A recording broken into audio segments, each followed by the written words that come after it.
மனசை நம்முடைய மனநிலையை எப்பொழுதுமே ஒரு உத்வேகமாக வச்சுருக்கணும் அப்படின்னு நீங்கள் நினச்சிங்க அப்படின்னா அதை ஒரு பேர்னிங் டிசைர், கொழுந்து விட்டு எரிகிற ஒரு சிந்தனையோடு, ஒரு நோக்கத்தோடு அதை இணைக்கணும்.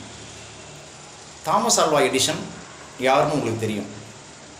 தாமஸ் ஆல்வா எடிசனோடு பார்ட்னராக மிக உயர்ந்த ஒரு வியாபாரியாக உருவாகணும் அப்படின்னு சொல்லி எட்வின் பர்னாஸ் அப்படிங்கிறவர் ஆசைப்படுறார்.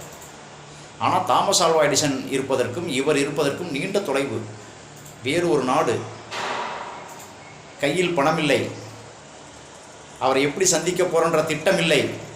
ஆனால் அந்த கனவு, எடிசனோடு பார்ட்னராக இருந்து பொருள் ஈட்ட வேண்டும் என்ற அந்த கனவு, அந்த ஆசை அவரிடம் கொழுந்து விட்டு எரியுது.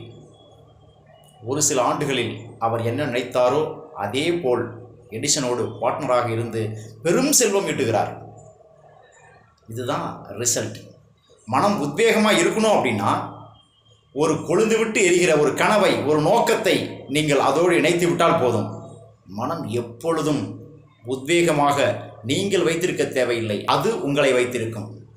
பாய்.